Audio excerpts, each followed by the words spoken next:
What up? Y'all know what it is. Your boy Big Boosie, man. Street Knowledge Podcast, man. I'm just sitting here, just vibing. Was up here on these YouTube streets, going over some of that stuff. I was listening to Choke No Joke. And, he's reading off the paperwork from the TA complaint, which is 157 pages. And he's been going through it for, I guess, a couple days now, whatever. And the stuff that he's got that TA has in that complaint is crazy, man. It's crazy due to the fact of Joe probably never thought that this would ever come out in this manner, in this way. The way they doing these RICOs now, these lawyers are showing these artists how to, well, this is the first real RICO lawsuit that we really actually seen. But basically it is now these lawyers showing these artists these lawsuits, how to put them together. This one right here just showed what will create a RICO criminal act after the lawsuit by listening to all that stuff. Joe would have never thought this stuff was going to come out ever. And like some of the people were saying in the comments, your parents always told you what you do in the dark will come to the light. And a lot of people don't understand when you live in that gangster life and you just think that, oh, as soon as you get mad, oh, we want him dead. That's the stuff we used to see. Excuse me, we want him unalived. Excuse me, YouTube. We want him unalived. Yo, he got to go. He out of here. That's the first thing come to somebody's mind or mental, because we've been watching those, excuse me, y'all. We've been watching those mobster movies. And it's like when you tell a lie, you got to keep telling the next one and the next one and the next one to protect the last one that you did, and all the way up to the last one before the last one that you did. It's the same type of thing, man.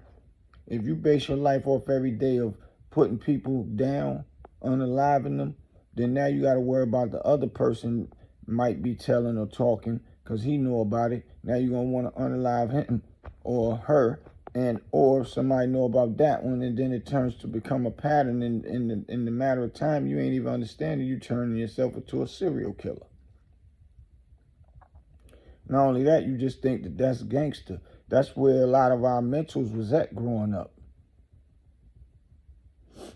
That's why me and my crew, we always chose the path of, man, we ain't bothering nobody unless they bother us.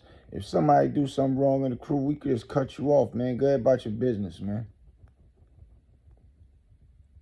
And if they don't like that they getting set to the side and they acting like they're going to do us some harm, then that's different. But we never really went through those things. That's why a lot of us are still out here that was back there when all that wild stuff was going on. We ain't trying to dictate what all the other gangsters was doing. The laws was different then. And one thing we didn't know, that this internet was going to catch up to us. The internet is catching up to a lot of these cats now. See, back then it wasn't no internet, none of that stuff. And, like I was saying the other day, I don't agree with nobody dealing with no young girls, period. I never did it in my life. Never. Ever. If she was young, she was in my age bracket, period. But what's happening is they taking what happened years ago and utilizing it for what they are standing on today. Back then, they didn't stand on none of that stuff. Nobody paid that no attention. Parents that did have 15-year-old daughters, 13-year-old daughters, was letting them be outside like it was nothing.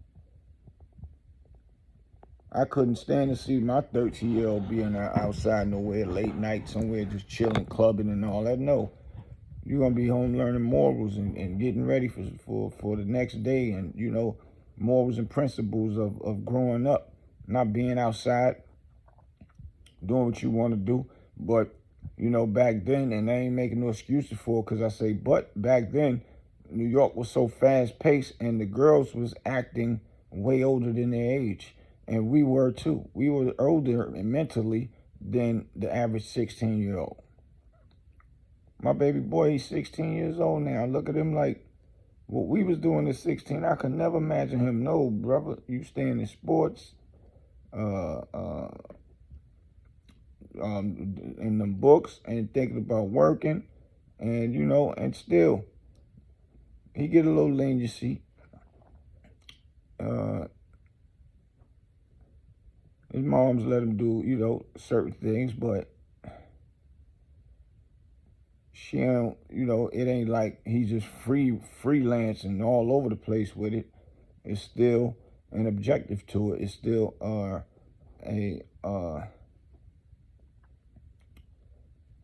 it's still a basically still morals to how he's supposed to move. It's not no being all over the place, man. I can't even get the right word, but y'all know what I'm saying. 16, you still gotta respect your parents the correct way. Respect the household that you living in with your parents.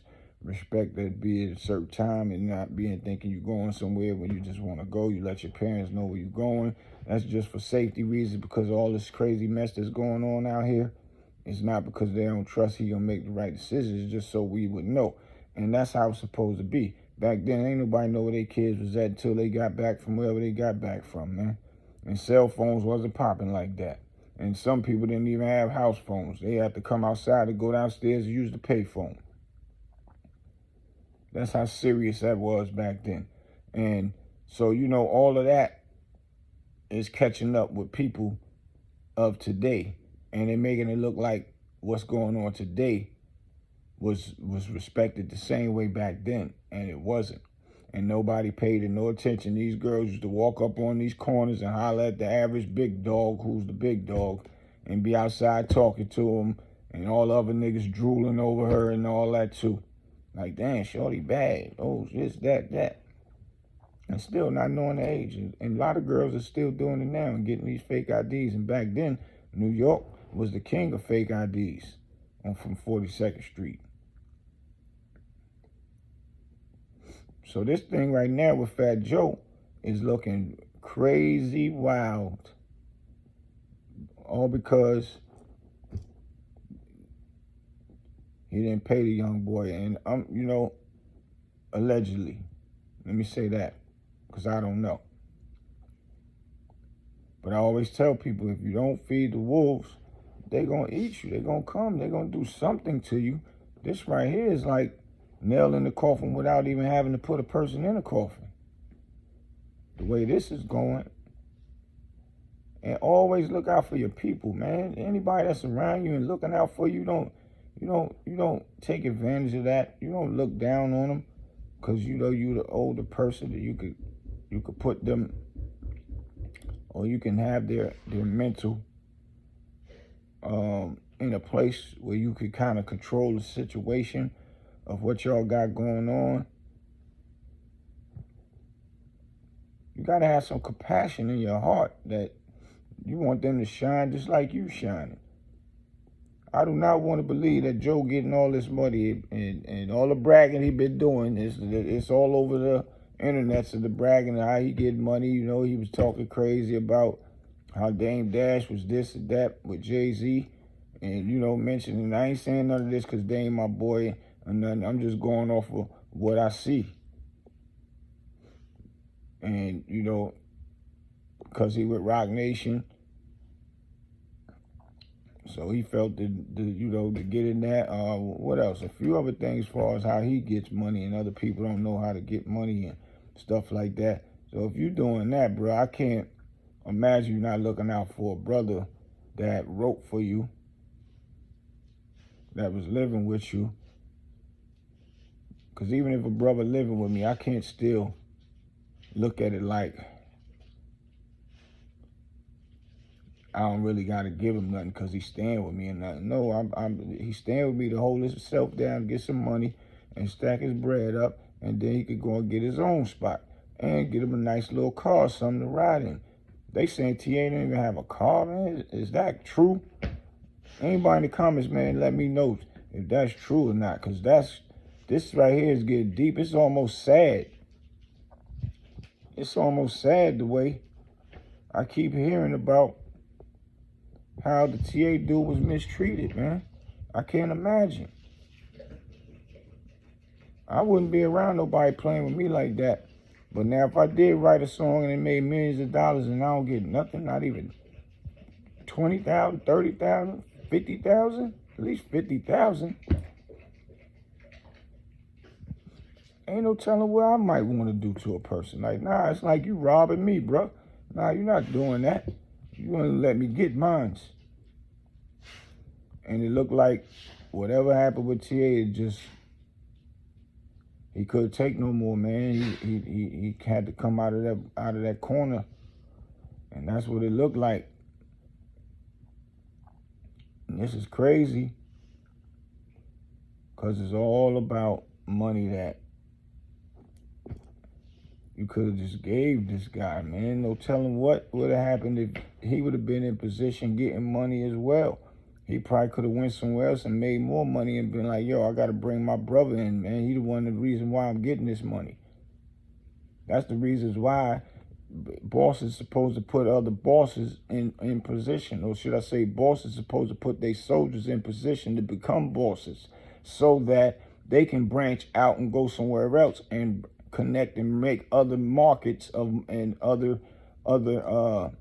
branches of being able to bring in some type of other income from other situations.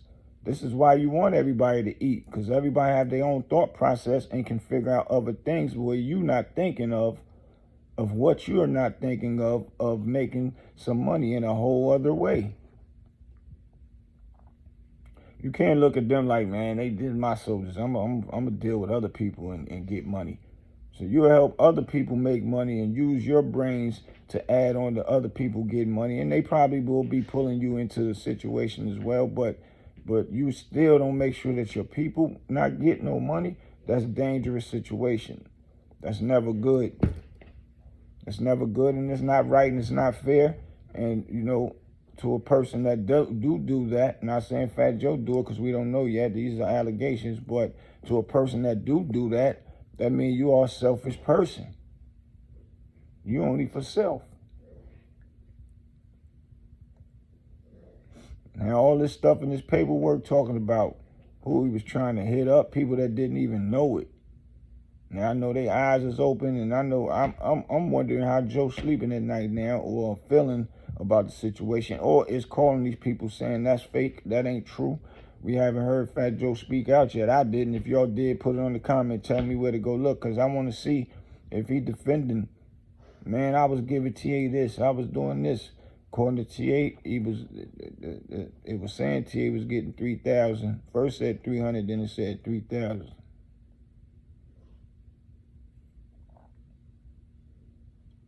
So,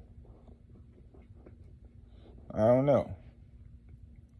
This is definitely like Choco Joe said, it's kind of like a movie, man. This is unbelievable, man. For real. But yeah, man, y'all let me know what y'all think. Drop your comments, man. If you're new to the channel, please subscribe. Hit that like button. Please hit that like button, and hit the notification so you'll know when I'm dropping these videos, man. I'll see y'all in a minute, man. I got to do some more research, man. Come back up here so we can all chop it up. But don't forget, drop some comments, man. Your boy Big Boosie. Y'all know what it is.